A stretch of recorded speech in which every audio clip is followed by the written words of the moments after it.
Good afternoon. Although it is much darker outside right now than it was just yesterday, maybe evening-like. So I want to start by wishing all of you a hearty Yasher Koach.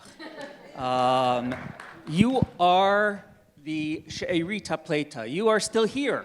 Like if everybody, I'll have deal. But if my colleague Professor Elisheva Karlbach said earlier, in terms of who counts in Jewish history, you all count. Like al achat kama v'kama. You are, right to Gandhi. Okay, better. But also, you are fortunate because while the issue of the future has come up here and there, people prognosticating, people projecting, this panel is devoted specifically to the question of what is the future of Jewish history. And I want to say that the scholars who were selected to participate in this final panel were chosen because they have uniquely clairvoyant powers. And so if you feel like you've just been left with questions, you're finally going to get the answers. Sorry. Now, no, we'll talk about the future. But I would say that the main way in which this particular panel is different from what has come previously is that in talking about the past, present, future, most of the previous panels have been kind of focusing on developments in Jewish history or Jewish history as a field of study. So in terms of what is Jewish about Jewish history, how has that been understood from the origins of the academic study of Judaism and Jewish history in the early 19th century through to the present and where we see things going. The same thing, who counts in Jewish history, who used to count, who counts now, who may count. So what we're going to be doing is really kind of beginning almost with our own experiences in terms of when we went into the field, in terms of where we are right now and where we see things going. But it's going to be maybe a little bit more self-reflective, even though there has been that. My name is Daniel Schwartz. I am a professor at the George Washington University. I am also the current chair of the Academic Advisory Council for the Center for Jewish History. I'm not going to give full introductions, including the names of the prestigious endowed professorships. I will say we have one president of a university here, or liberal arts college, and Maud Mandel, president of Williams. But I will just briefly announce, everybody, I believe you can see the full introductions on pages 8, 10, and 14, respectively, of your booklets. To my immediate left is Professor Nancy Sinkoff, who teaches at Rutgers. She has very broad expertise, including both really anchored in the study of the Jews of Eastern Europe from the 18th century to the present, through the mid 20th century at least, but he has also brought that to bear in terms of understanding American Jewish history and American Jewish intellectual history. To the left of Professor Sinkoff is Professor Ethan Katz, who teaches at Berkeley, and his expertise is also quite wide-ranging. He has a book coming out that's sometime next year, thinking about anti-Zionism from a kind of critical perspective. But he is primarily a specialist in the study of Jews and Muslims in the Francophone world. And to his left is Professor Maud Mandel, who is also a specialist in Jews and Muslims of the Francophone world. So I thought in terms of beginning, I was thinking about this group we have here. And I realized, we have almost like a generation. If you think of a generation as 20 years, I think between, the most senior of us and the most junior of us, it is about a separation of 20 years. We kind of have late boomers and late Gen Xers on this panel. So I think the question I want to start with is to kind of think about the assumptions that we had, okay, when we decided that we wanted to pursue a degree, a graduate degree in Jewish history. And so I'll try to maybe start with the more senior, moving in the direction of the more junior. So, Nancy, why don't you, There's no gracious. you know what the gracious, I have no problem being senior. You know what? Yeah, okay. I'm not wisdom gonna, comes I'm with afraid age. to say anything today, but No, you it's look fine. fabulous. But Nancy, It's fine. It's fine. I'm immature. Okay, is what my yeah. standard response is. I'm immature. So even if I am indeed a late boomer. So it was very, first of all, thank you, and thank you, Gav, and thank you, Professor Schwartz, for inviting us and putting us together and the conversations we've had. And of course, for those of you in the public, you should realize, for those of us who've been speaking, this is like a camp reunion, and it's just great, because we don't get to see each other that often. We all work all over the place, and we're all very busy, and to be able to see colleagues who we've known for decades is an incredible pleasure. I could name where I met many of you in the audience who are my scholarly colleagues. But I wanted to say that when I think I have, maybe it's not true, but I always imagine that my past in becoming a scholar of Jews is rather, it's very circuitous. I always say to my students as well as to my own children, a line is not the shortest distance between 2 points, and that is really my trajectory. I don't know what kind of assumptions I had actually when I decided to enter Columbia University in 1985, so that does date me.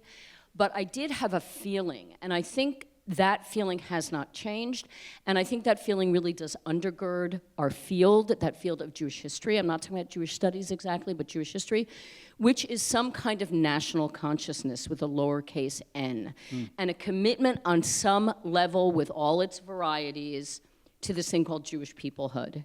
And I think that for most of us, that was implicit. For some of us, it may have been more explicit.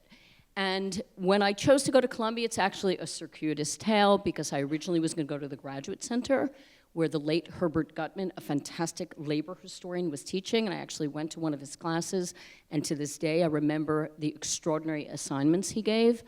But then I got money, I got an outside fellowship to go to Columbia, and I made the practical decision that a degree from Columbia versus a degree from CUNY Graduate Center, that would be better in terms of getting a job. And it turned out to be rather poignantly prescient, because Herbert Gutman then died, shortly thereafter. And I entered Columbia as an Americanist, believe it or not. Some of you know me now, think, what? And I entered as an Americanist because, in fact, my training wasn't sufficient to get into the Jewish training with Professor Yerushalmi and Professor Michael Stanislavski. And because, again, I didn't think about these things the way graduate students do today. They know exactly what they're going to write. They know the languages have they learn. They already published an article, and why aren't you paying attention to me? It was a really different time. We were generalists. We thought we could study history because we really liked it. We didn't necessarily think we were going to change the world by studying history, but we thought the university was really important. We thought the humanities was really important, and that's why we went. And when I got there, it became very clear to me that I couldn't study Jewish history because I didn't have the requisite languages. So I did something much to the chagrin of my newly married spouse. Now it's 40 years in. I said, I have to leave Columbia and take 2 more years to get training. And that's what I did. I stayed at Columbia for a year. I wrote a master's essay on an American Jewish topic, which was subsequently published, and I took a leave of absence and went to the Jewish Theological Seminary for 2 years to study Hebrew and Jewish traditional texts, and then returned to Columbia. So I had 2 master's degrees when I entered Columbia in the Jewish history cohort, and I say this because that was the training. The assumption was, if you were going to study Jewish history, You needed languages, you needed textual proficiency on some level, and you needed a commitment to the longue durée, because you were going to be a generalist before you specialized. And that training has served me very well. But I had no assumptions. I didn't know what I was doing. But it became clear to me that that was, in fact, what I wanted to do. And I'll say one last thing before turning over the mic. I thought at the beginning that I was going to write a dissertation on Jewish secularism in a Yiddish key, on Weltlichkeit. And, you know, some of you may know our colleague Tony Michaels. Like, Tony became me. I mean, not exactly, but like, he did. He became me. But when I got back to Columbia, I didn't want to do that anymore, meaning I wanted to study the first iteration of the East European Jewish encounter with secularism, quote unquote, because I don't really think the word is helpful, but with at least modern ideas, which meant that I had to go back 2 centuries, and I wrote my dissertation on my first book on the Jewish Enlightenment in Poland, because that is what I'd learned, is if you want to ask a good historical question, you probably should go 3 steps backwards. So there. Okay. Maud, next in age. Yeah, well, but Maud, I'm curious if you would share with us your kind of path into this. Thank you. Yes. So one of the things that's really interesting, actually, when we decided how we were going to go about this, is sort of the way in which personal biography tells you something about an evolving field. So I always joke people like to talk about themselves, so perhaps that's what we're doing here, but it's also a truth that you'll see, I think, a progression in sort of the ways the field's evolved. So I graduated college in 1989, and I started graduate school 2 years later. So I'm not that much younger, but actually my experience was pretty different. And I went to the University of Michigan, and I was really first and foremost trained there as, I will say, a historian. Like I entered into a cohort of historians, and I really was trained as a French historian who focused on minorities in France. My primary field was modern Jewish history, but I think of myself as coming of academic maturity after I left there at a time. I've been toying with the phrase "the golden era" all day today, and I have some nervousness about that. But let me just say, rather than using that phrase, to say that when I started teaching, and I went from the University of Michigan to Brown University, where I spent 20 years in the position of the modern Jewish historian there, and I replaced somebody who left, who had a wonderful historian, really gifted historian, who left Brown to go to Cornell, Vicki Karen. And when Vicki was at Brown, she was in the Judaic Studies program, but she was not in the history department. And when I got there, this really having nothing to do with me, this sort of shift took place where the line that I was filling started to be shared between history and Judaic studies. And I think that actually tells you something about a much larger sort of trajectory shift in the field of this thing we've been referring to as normalization, as the field of Judaic studies went from the Yerushalmi era into an era where we were really pulled more into other disciplinary structures and formations. And it was a period of, endowed chairs and lots of conferences and the explosion of the field and colleagues in our own modern Jewish history cohorts, but also in history departments, but also, I'm a historian, so that was where I was swimming, but religious studies, and we heard about Sander Gilman earlier, literature, and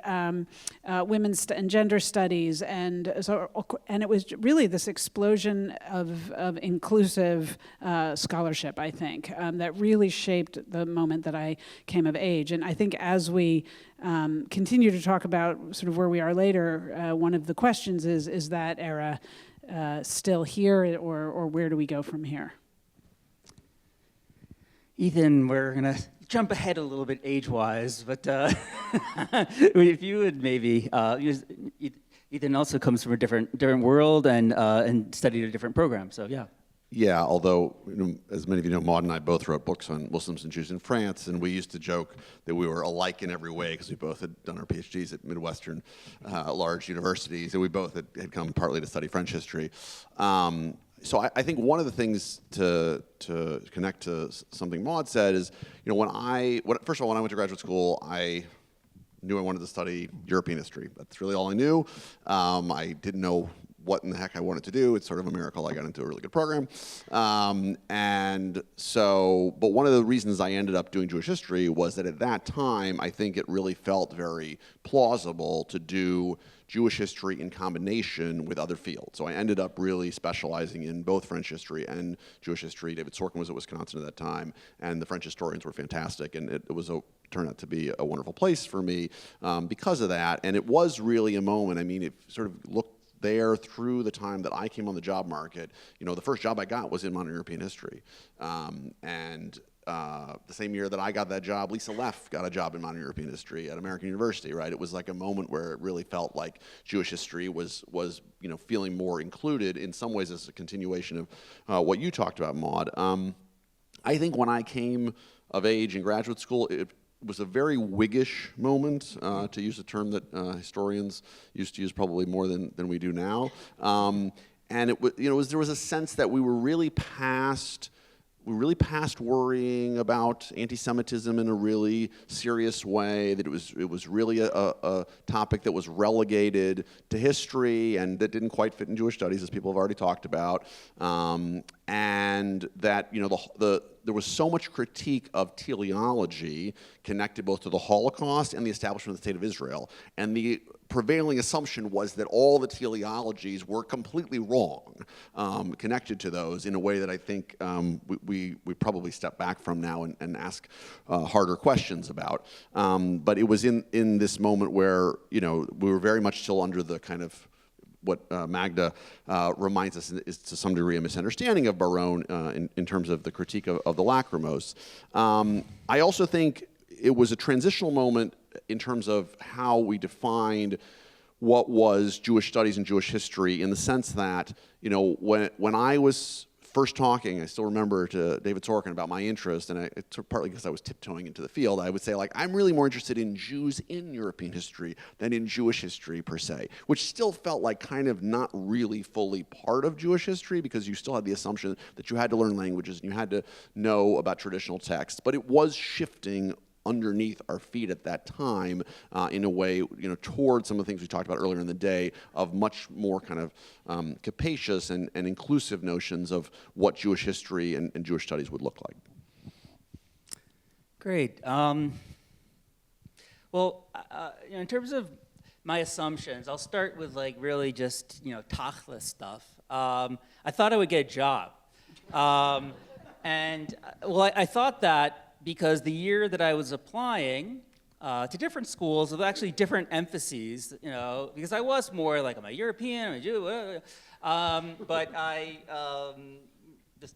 spoke on the phone to Professor Yosef Yerushalmi, whose name has come up previously, in this fall, I guess, of '98, and I don't remember much from that phone call, except maybe two things. First, the feeling of like, how does the name Yosef Yerushalmi quite align with this accent in which he is speaking, which I don't even know how to place. Also feelings of quite already anxiety building up as I spoke to this person who sounded so august.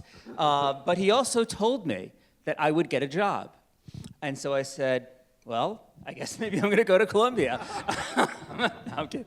But you know, I mean, this issue has come up, or also, you know, the conversation provoked by Frank Foer in this essay that he published in The Atlantic, I want to say maybe April of 2024. It was called, you know, The Golden Age of American Jewry is Ending.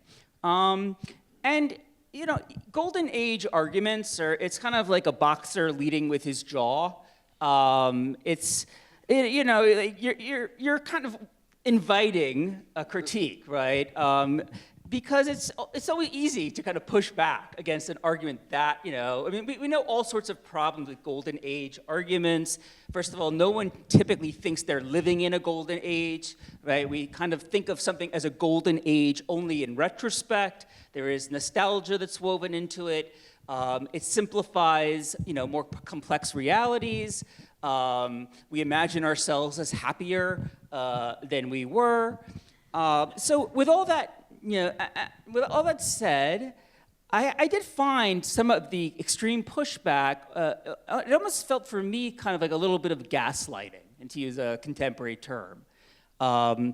Because the reality is going to college in the mid-90s, coming of age in that era, things did feel different. I'm thinking even, we're going to commemorate the 30th anniversary, the secular anniversary of Yitzhak Rabin's assassination this Tuesday. I was a junior in college, and I remember we put together, this was the Monday afterward, the day of the funeral, and we put together a whole kind of memorial commemorative event that was primarily coming out of the Center for Jewish Life at Princeton. But we had members of the Muslim Student Union who came as well, right? It's hard to imagine that such a thing could happen, at this moment. So I'd say when I went in, I felt in many ways it was a very auspicious time. It seemed like these once intractable conflicts, could perhaps be solved. And it was also to say one reason I chose Columbia is very important, is that I didn't want to be in a Jewish studies program. Okay, it was very important to me that I would focus on Jewish history, but that I would be fully integrated into a history department. And I will say that I'm glad I did that, but already I got, from the very first day, a sense that there was something not quite so integrated about it. The orientation for the graduate students the year that I started. So I remember they had kind of like a file or a folder for every graduate student who was starting. I mean, this program was a little different then. They still had masters who might become PhDs, but everybody would have a file, and they had a kind of 3-letter coding for what your focus would be. Okay, so if you were coming to focus in modern Western Europe, it would say MWE. If you were coming to focus on East Central Europe, it would say ECE. If you were coming to focus on American history, it would say AME. There was only one person in my field that year. And so I come and I look at my folder, and it says, Daniel Schwartz, Jew.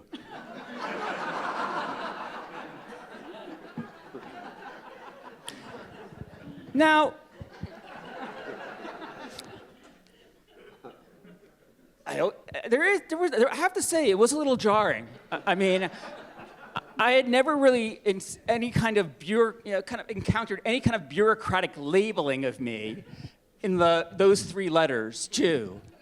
But I kind of laughed it off. I showed people, you see, it was there was a kind of laughter, and I knew it wasn't intentional, but still felt a little bit, this is weird. And I do wonder if I were starting graduate school now, which would probably be a very bad idea, but if I were starting graduate school now and I saw such a folder, how would I experience that now as opposed to how I experienced it in the fall of '99? I'll leave that question open.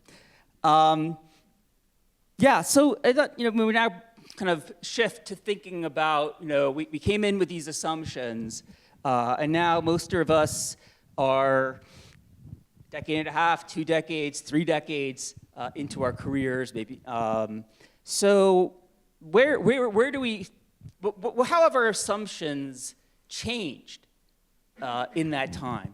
So maybe, Maud, you've kind of had maybe the most different path of any of us here. So I'd love to start with you and hear, your Sure. story. Yeah. So as was mentioned, I'm currently serving as the president of Williams College, where I've been for the last 8 years. It's been a kind of a dramatic set of years in higher education, not only in and around the topic we're talking about here today, but through COVID and many other things have happened, as you all know.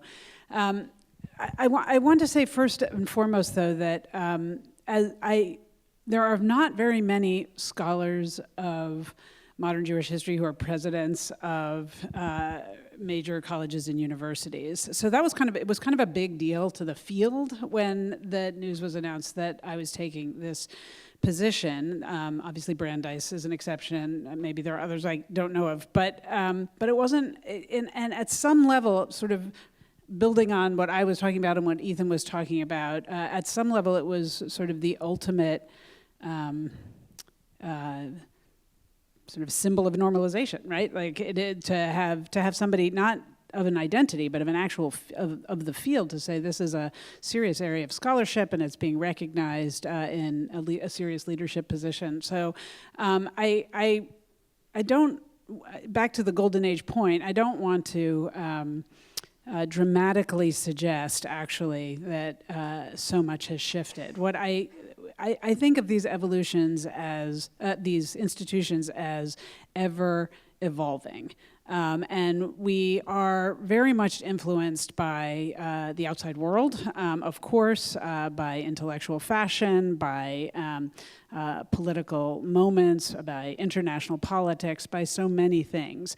And that has surely affects what's happening inside our institutions on a daily basis. But I don't think from a perspective of professional trajectory that my assumptions have changed all that much about what I think is possible in a university.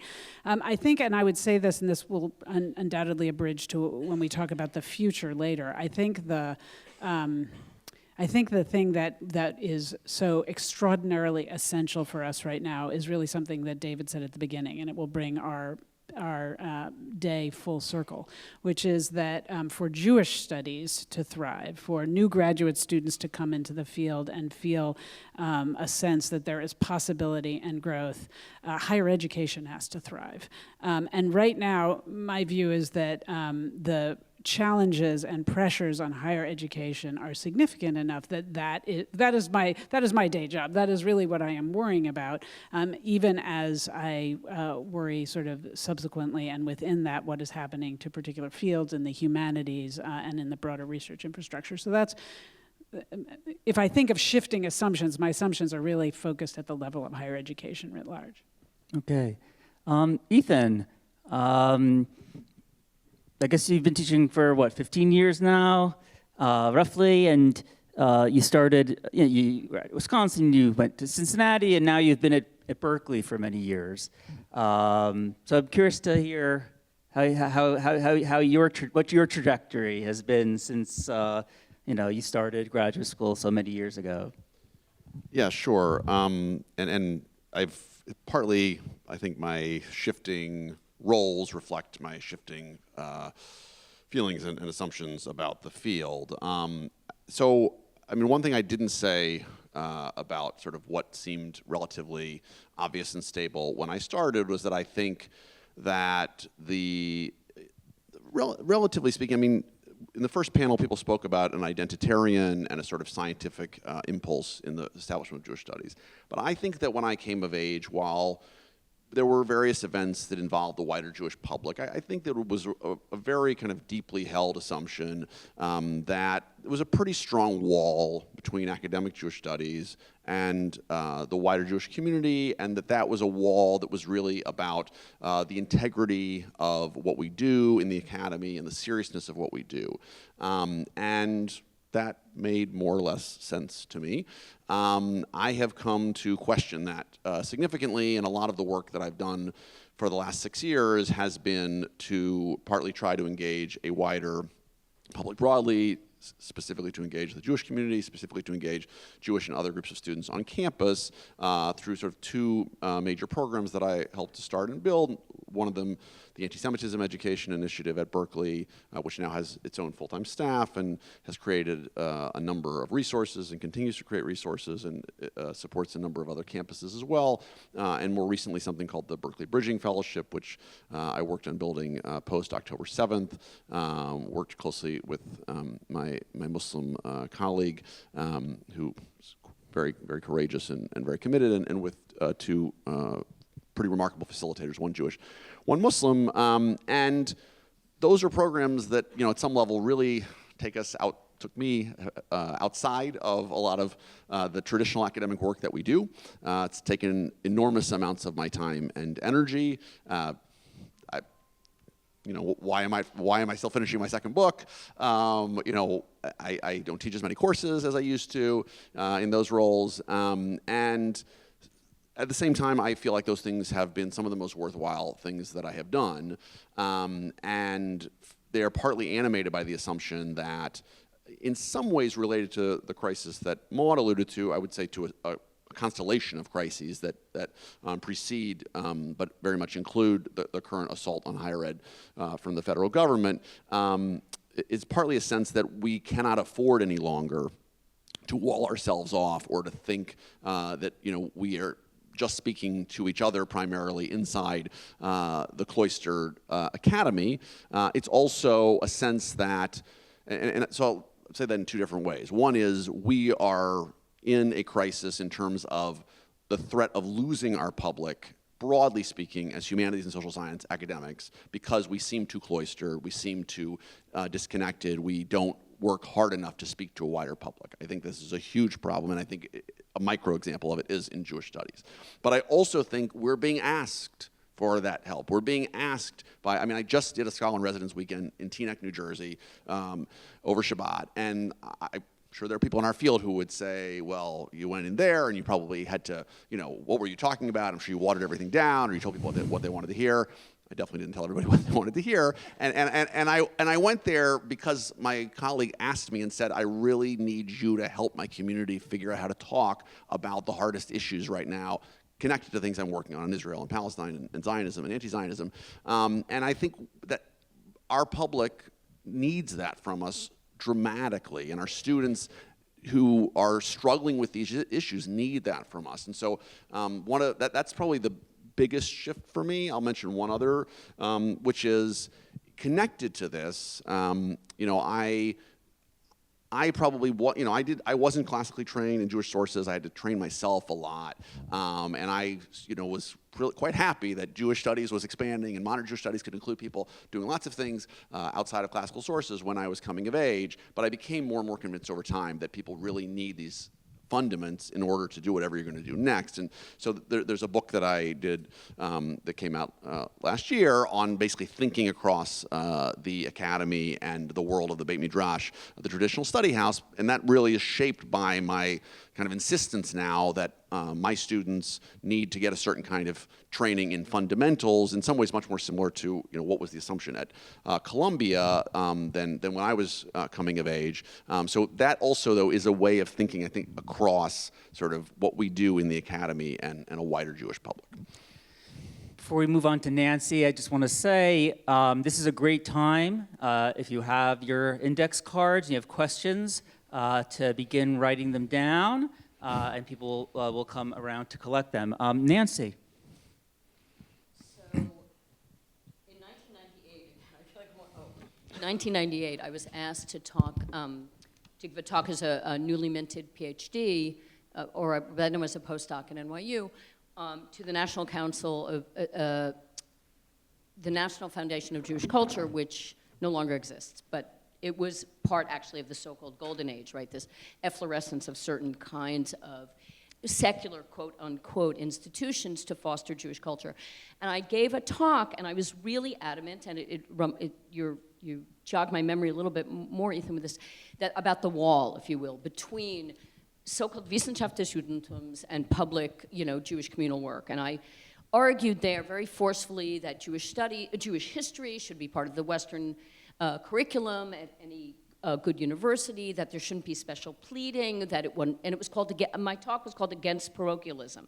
That my training was as valid as an Americanist, a colonial, scholar of colonial Amsterdam, that Jews were central to Western civilization, and therefore Jewish history should be obligatory for anyone coming in and doing, you know, if you were going to study antiquity, you should study, you know, Judea. If you were going to study the medieval period, you should study, you know, Iberia. If you were going to study Eastern Europe, and by the way, I still insist on this in terms of my own courses on Eastern Europe, you can't study Poland without the Jews. It's ridiculous, you know. And my colleague Karen Underhill at University of Illinois, I think it's Champaign or Chicago, she teaches Yiddish as an East European Jewish language, and I think she's right. And so that was, but there was this wall that we belonged on our own terms. And I have to say, over the years, and partly it's because of enrollment challenges, and maybe it's because we have an undergraduate program in Jewish studies, as opposed to a department, excuse me, as opposed to many of us, which are in history departments and their programs, but we're degree granting, we are in fact quite parochialized, and I have felt it. And my enrollments have plummeted. Now, they may have plummeted because humanities enrollments have plummeted. They may have plummeted because of the attack on liberal arts. And I'll say something about liberalism or the assumptions about liberalism, and I think Lila mentioned it earlier. But it's also because, as an historian of Jews, I'm seen as parochial. And as opposed to fighting against it, at this point, I just live with it. One of the ways I've countered it, because I need, because I teach at a big public institution, and I need students in the room. I can't, back in the day, I think you told me you taught 3 students in a class at Brown. You cannot get away with that at Rutgers. You should see Williams. Yeah.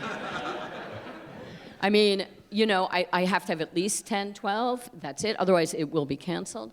So I used to teach, back in the day, a course on the Jews of Eastern Europe, and I would get enough students, but that's over.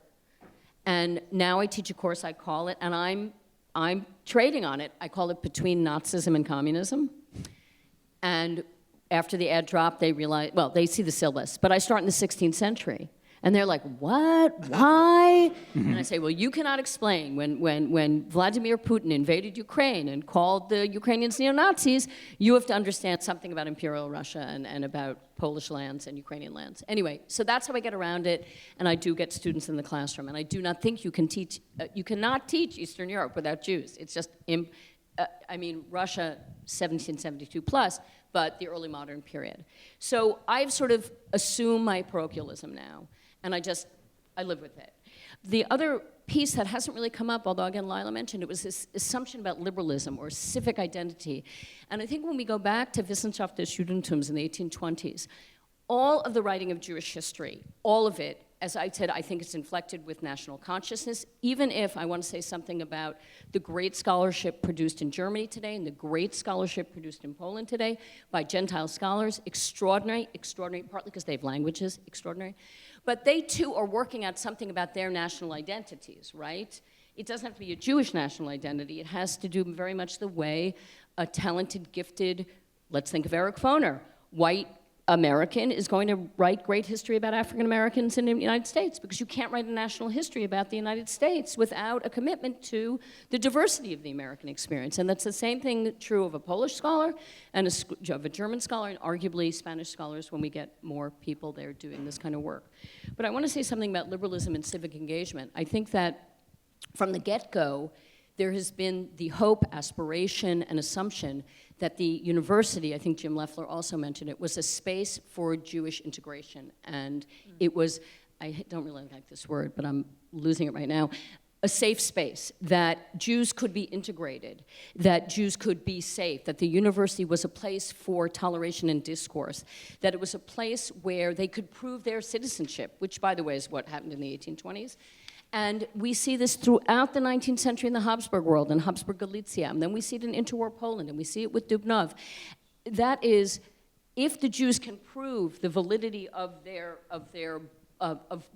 history, they can belong in this civic liberal space.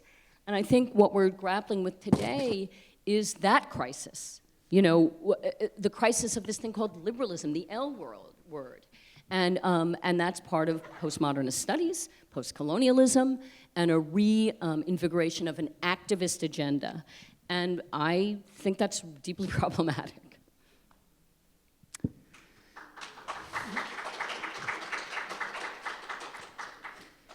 So Professor Yerushalmi was right. I did get a job. I think the reasons he thought he could assure me of that were already incredibly passé by the time I was on the job market, which was probably an idea that I can just, my recommendation alone, or I'll call somebody. But, I think I got a job, I sometimes feel, because I was lucky, because I came before everything started bottoming out. I'm not sure, like 10 years later, maybe even 5 years later, would that have been so certain? I have seen so many young, promising scholars, impressive scholars, people who have published books, impressive books, important books, who have, given up on, flitting from postdoc to postdoc and just, done something else. So I don't take that for granted. I will say that, my experience, I came from Columbia, and I kind of took it as par for the course that if you're teaching a course, whatever the subject be, the Jews of Muslim Spain, modern Jewish history, that lecture would fill to around 80, even over 100, even more than 100 people. I think the first class that I TA'd for Professor Yerushalmi, which is History of Anti-Judaism and Antisemitism, over 1,000 people. 1,000, wow. Oh boy, it's late. Over 100 people. Minor adjustment. So I kind of, like, that was almost like my framework. And then when I did start at GW, my classes filled. It was nothing that I was doing. I was still, figuring out how to teach. I started in the fall of 2007, all right, when the housing market was beginning to falter, as the constant, flood of emails from countrywide mortgage loans was beginning, to taper off. It was right on the eve of really, the 2008 financial crisis. It's hard to, causation is always hard to figure out. How much of it was that? Did that, shape people's, families' concerns about what students would study and what they would major in? Was it just this more long-term, kind of contraction of the humanities, crisis of the humanities? But by 2014, the fall of 2014, when I was teaching my modern Jewish history class, I saw a class that when I had started in 2007 had filled to its cap of 40. I had 7 students. And so obviously I had to do some, cheshbon nefesh, like self-accounting, like what, I personalized it, what, where have I gone wrong, what have I done? And there were definitely some of that. But, some of it was just seeing, experiencing kind of what you felt you're going into as this incredibly, that not only is it, in terms of the world of scholars, but that there's this like real interest. People's experiences at different universities will of course be different. But I had to re-examine that. I had to take steps, trying to figure out how many new general education requirements, try to kill like 3 birds with 1 stone in terms of drawing people into my classes, and it worked. But I could go on about this feeling of contraction, but it has felt a little bit like I sometimes do have the feeling of being kind of, the last. That's probably melodramatic, but I do sometimes feel that I'm part of maybe a last generation of something, and maybe something new will come out of it. But of a certain something, there is sometimes that feeling. Okay, now, finally we get to the future. And we only have a handful of minutes for that, barely anything. So the interesting thing about the word history in English, right? We use the same term both for what we think of as history, the past, what happened previously, right? But we also use the word history for the study of history. Now, sometimes we will use a more fancy term, historiography, right? The writing about history.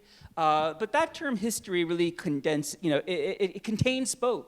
So what I would say, to my fellow panelists, maybe to make 1 point. You can either choose to think about the future, where we are going in terms of the future of the discipline, or you can think about where we are going in terms of how we will be maybe rewriting the history of how the writing of Jewish history, or how even history itself, will take on new shadings and colorings. So I have no interest in particular order. Nancy, why don't you start? And we'll just really keep it to 1 point here, because I definitely want to be able to hear from you.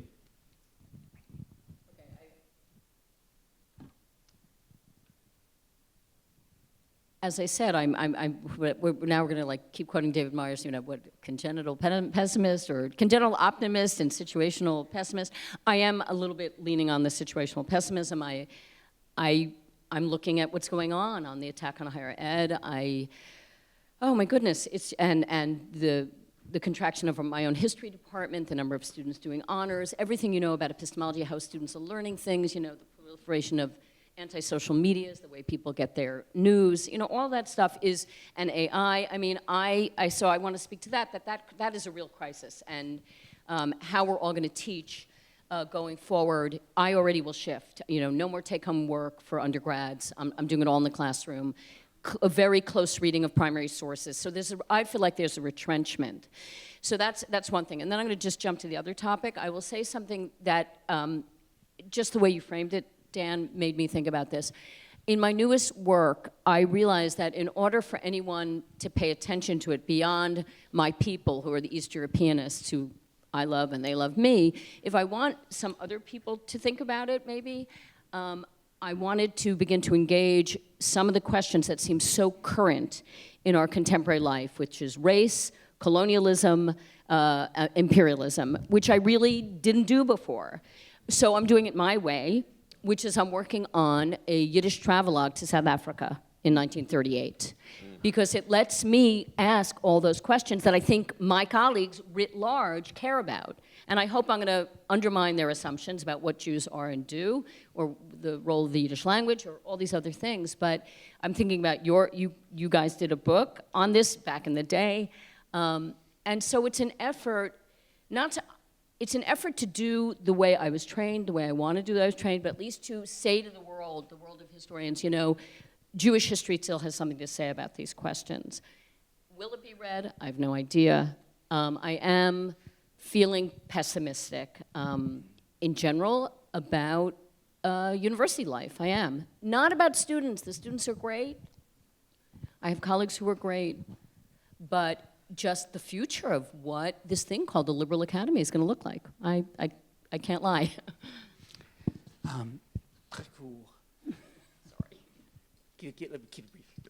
Yes. Okay. So quickly, something that hasn't been talked about today, really, in any depth, is the fact that we really have a huge kind of competition that is emerging. It's been talked about a little bit for teaching about Jewish and Israel-related stuff on campus. Tikva is establishing these centers. We have all kinds of pressure, obviously, from the federal government. And so I think that we need to recognize that we are likely to face a far more fractured landscape in which, I would argue, the kind of work that some of us have been trying to do to think about speaking to our public is going to be that much more important. I don't want to say that everything is rosy over at Berkeley, but I think that the fact that we had this really established Israel Studies program already well before, the fact that we had this anti-Semitism education program already well before, at least to this point, it has really helped us in terms of being able to tell our own story about how to confront these problems and to be less of a target from certain institutions. And our enrollments are up 20% this year. They were up the year before. They were up the year before. I could talk about all the things, and like Dan said, we've had to do a lot more hard work to get enrollments, but still, I think that gives me a tiny bit of optimism about what can be done if we sort of think the right way. I'm an optimist, just through and through. And I'm an optimist because, as a historian, I know that institutions change over time. Curriculum change over time, what faculty want to study over time, what students want to study over time, all of that changes. It's inevitable. Again, what I said before, the forces that push it change. They're not always good, bad, indifferent. change is inevitable. And the reason I'm an optimist is higher education in this country is pulled together people of profound commitment. The faculty who have been presenting today, the students I engage with day in and day out, they are, and if anything, I think the current moment, and I think the current moment has all kinds of pressures to it, and they're serious, and one can talk about it. But if anything, what I'm watching happen is a kind of course correction, where I'm seeing some of the things actually we talked about happening in 2008 feel like they're pulling back to me, and I'm seeing students driven by curiosity, earnest engagement, a real desire actually to get from college what I thought it was all about, which is learning for learning's sake, positioning for how to think, all the complex issues we've been talking about today. You heard faculty member after faculty member on this stage, and I teach too, but my day job is not so much in the classroom, but you heard one after the other say, you should be in my classroom. If you saw the students in my classroom, you would feel better. That, as far as I can tell, we didn't come from, I come from Williams, we have Rutgers, Berkeley, we are really different institutions here, and yet you're hearing scholar after scholar say that. Why am I optimistic? If you're in the business of education, you're in the business of educating the future. And you have to be optimistic. I'm sorry, I'm going to talk you guys into it, because they are the future. And yeah, they may not see things the way we see things. They are pushing us. If you were in a higher education institution in the 1960s, late 1960s, early 1970s, and you talk to their parents and their professors, they weren't so happy about what was going on, but it was that energy of a new day. So I am an optimist. It doesn't mean that it's going to end up looking like it looked for us, but I do think our field is a strong one. It is actually, in some ways, much stronger than some of the fields it has to sort of coexist with in the humanities. Because it is an incredibly well-endowed field, which is, and this came up a few times, protected, actually, in some ways, and that could be its own problem, actually, but it is in some ways, I think, stronger, which isn't to say it won't change dramatically, which I think it will. So there was a book that came out earlier this year by a philosopher. It was published by Princeton University Press, but it finally explained to me who I am. And the book is called Hopeful Pessimism. And it's like, that's what I am. That's me.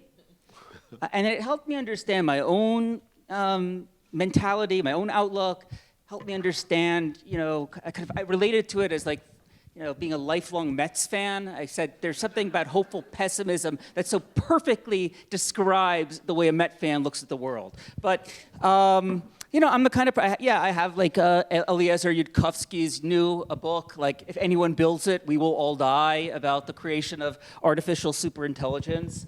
I don't have time to broach this much, but I definitely, in the past few years, have become much more interested in the whole question of hope.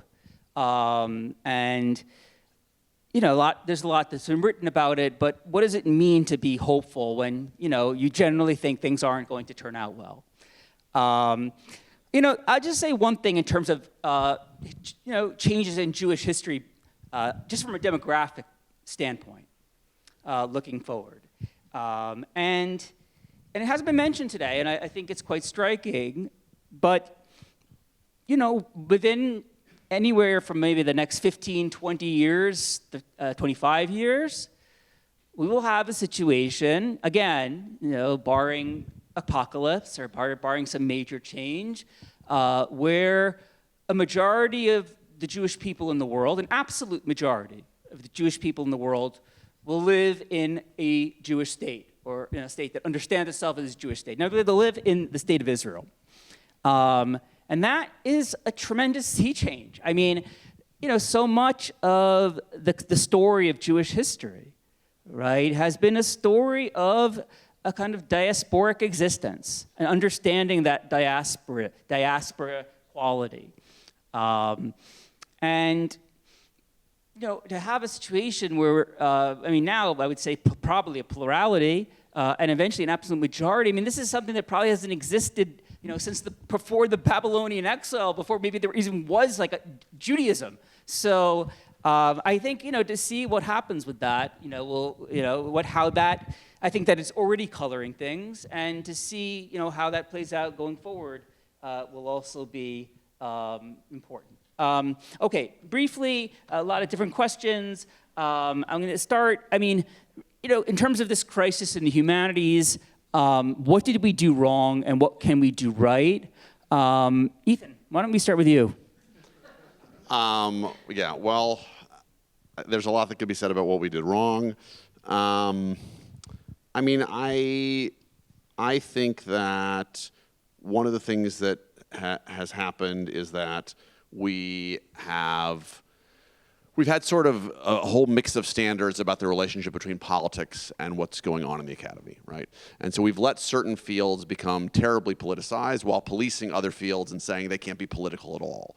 And I think that over time, both sort of insistence on a certain kind of politics and insistence on apoliticism have really divided our student bodies, have divided us about standards of scholarship, have created certain real alienation within and about certain fields. And so I think part of what's happening right now is a real sorting out of, there's a different kind of policing going on from the federal government, and a lot of that policing actually is about sort of different definitions of what is or is not appropriate in terms of the presence of politics. It's got tons of its own problems. So hopefully there will be a sorting out over time that will get us to more of a place of a kind of equilibrium out of what right now is a chaotic and scary process. So that's just one thing I'll put. Nancy, I'm curious, one of the questions is, how would you respond to the complaint of late of Jewish studies against the Jews?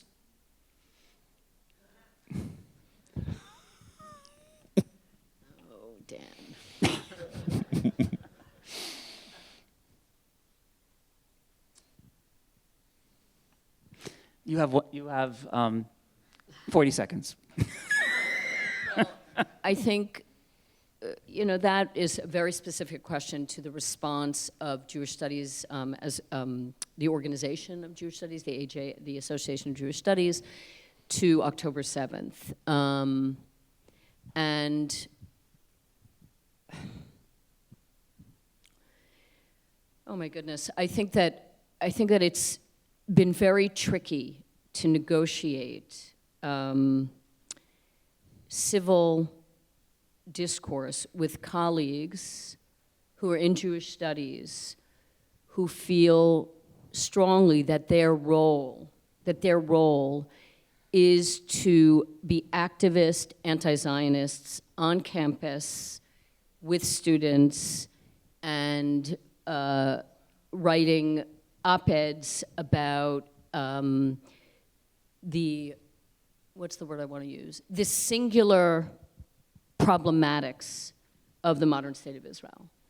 It has been very challenging. I land in a different place. I'm not in the war room. I don't have a kid in the IDF. I hold citizenship in the United States, and I personally am loath to opine about what should or should not have been done on the battlefield. That does not mean I exempt myself from the horror of the images, that I am terribly concerned about the reputation of the IDF, that I have my own strong feelings about the current governments, both in this country and in the modern state of Israel. But I try very hard not to bring that into the classroom. And as long as we're being anecdotal and personal here, I did take on the responsibility for myself to remind my colleagues about the hostages, and one in particular was the son of a colleague of mine. And I just felt like the human element of that suffering very quickly fell out of the discourse. And I will tell you one other little anecdote. I heard former Secretary of State Hillary Clinton speak just this week in the city, and she said, on October 8th and 9th, there was all this sort of support, and by October 10th, she was being called a war criminal. So, I mean, the rapidity with which the critique of the behavior, even before the ground force, was staggering. And so I don't want to, I mean, again, Maud, I'm optimistic some ways and hope, but the rapidity of the anathematization of the modern state of Israel by many of my colleagues, many of whom were Israeli expats, was difficult to negotiate, and I would say remains difficult to negotiate, and that's sort of all I can say about it. Okay. So Maud, you have been the only one of all the panelists, so at least who have weighed in on this issue, to out yourself as an unequivocal optimist. Card-carrying Okay, so just give us... I want more. Come on. I just want to say we're totally... Pose the question. I'm curious about how you have faced the Yeah, issues that's my question. I mean, the G word and all this stuff, like how has that...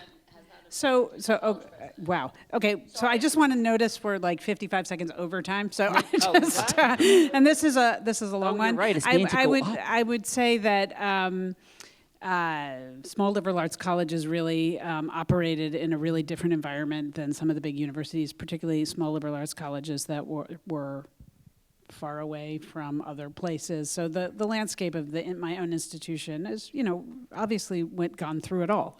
We are affected by everything, but it played out a little bit differently on the campus. As a college president, I have felt very strongly and had said so very early on that this is now a phrase that has been used over and over by lots of other people, but very early on that I think we are there to teach students how to think, not what to think. And so I don't use my platform to tell them what to think, and I really applaud my colleagues who do the same. There's a lot of freedom in the classroom, but I have always believed pedagogically that a faculty member's job is to teach people how to think. We are, I say this all the time, thinking people disagree. In this room, people disagree about everything that we've talked about and about this issue. We have to create room for that disagreement, including and within Jewish studies programs, Jewish historians, Jewish scholars, and then with our colleagues of other identities and across the institution. And all I can do as an individual is model that.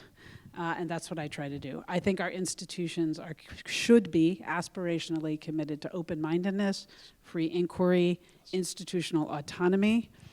We should be held accountable we should, of course, but we should be held accountable in a system where there is an assumption of a rule of law governed by a constitution that we all follow. So that is what I call for, that is what I model, and I'm an optimist because I really think the people I live and work with believe that fundamentally, even if we disagree on the fundamentals. And sometimes we do.